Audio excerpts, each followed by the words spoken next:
Muy buenas noches, hermanos, que el Señor los bendiga.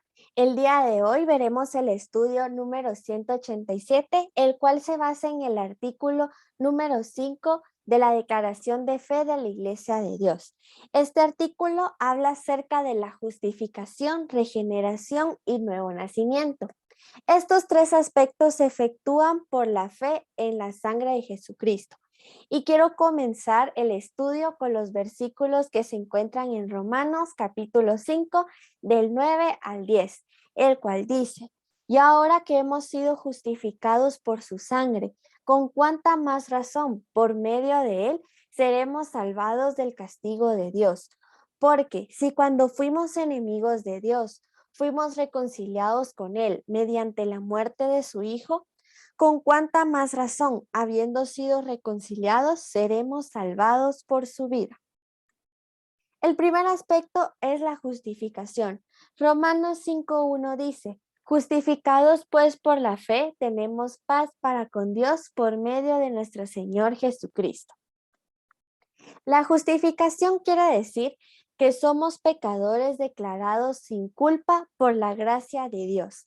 Romanos 5:17 dice: pues si por la transgresión de uno solo reinó la muerte, mucho reinará en vida por uno solo, Jesucristo, los que reciben la abundancia de la gracia y el don de la justicia. La justificación es lo que se necesita para ser absuelto del juicio de Dios y estar exento de la sentencia divina.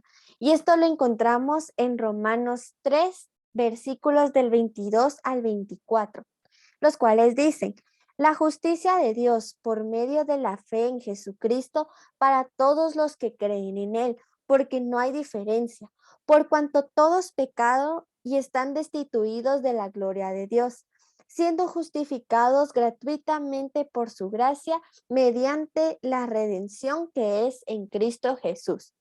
La justificación no surge de la misericordia de Dios, sino que surge principalmente de su justicia. Los siguientes dos versículos del capítulo 3 de Romanos dicen: pues Dios ofreció a Jesús como el sacrificio por el pecado. Las personas son declaradas justas a los ojos de Dios cuando creen que Jesús sacrificó su vida al derramar su sangre.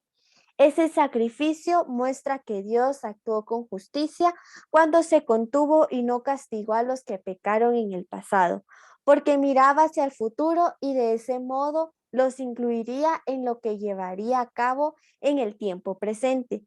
Dios hizo todo esto para demostrar su justicia porque Él mismo es justo e imparcial, y a los pecadores los hace justos a sus ojos cuando creen en Jesús. El segundo aspecto es la regeneración. Tito 3:5 dice: nos salvó no por obras de justicia que nosotros hubiéramos hecho, sino por su misericordia, por el lavamiento de la regeneración y por la renovación en el Espíritu Santo. La regeneración es un cambio radical que el Espíritu Santo realiza en el hombre cuando éste, habiendo oído y creído en la palabra de Dios, recibe a Jesucristo como su único Señor y Salvador. La persona pasa del dominio del pecado al dominio del Espíritu e inicia el crecimiento y el progreso espiritual cuya meta es la perfección, el llegar a ser semejante a Cristo.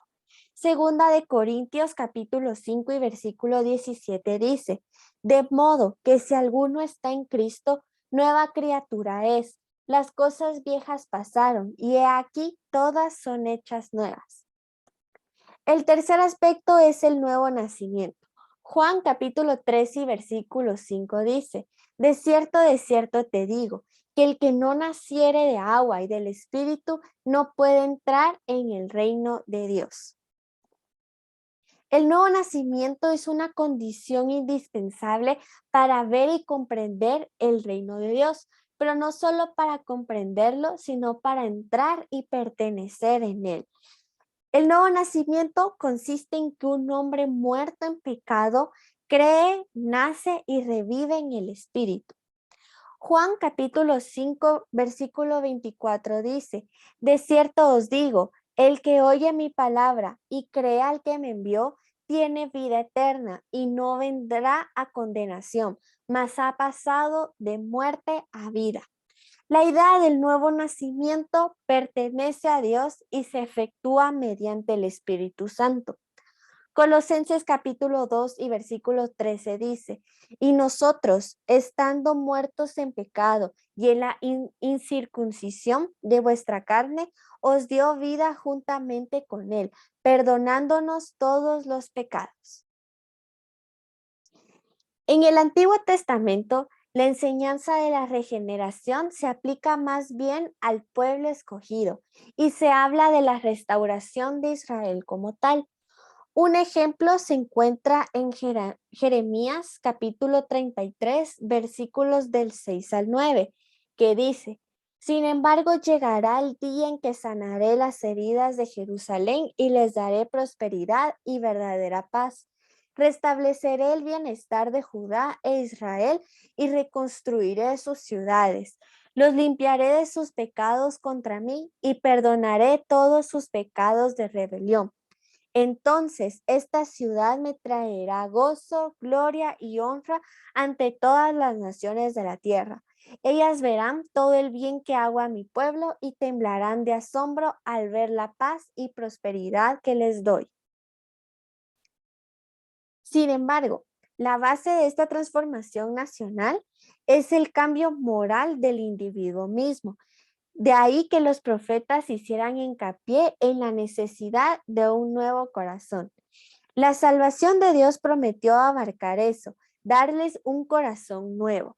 El rey David entendió que la solución del problema espiritual de su naturaleza pecaminosa era que Dios lo volviera una nueva criatura con un corazón limpio. Y esto lo encontramos en Salmos capítulo 51, versículos del 5 al 10, que dice, pues soy pecador de nacimiento, así es, desde el momento en que me concibió mi madre, pero tú deseas honradez desde el vientre y aún ahí me enseñas sabiduría. Purifícame de mis pecados y quedaré limpio. Lávame y quedaré más blanco que la nieve. Devuélveme la alegría, deja que me goce ahora que me has quebrantado. No sigas mirando mis pecados, quita la mancha de mi culpa.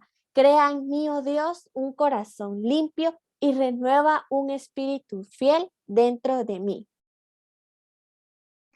Debemos ser nuevas criaturas. Primero que nada, estábamos muertos en pecado. Y Efesios 2:5 dice, y a pesar de que estábamos muertos por causa de nuestros pecados, nos dio vida cuando levantó a Cristo de los muertos.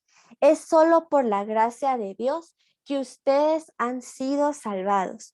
Dios nos dio vida y por eso debemos tener un nuevo corazón.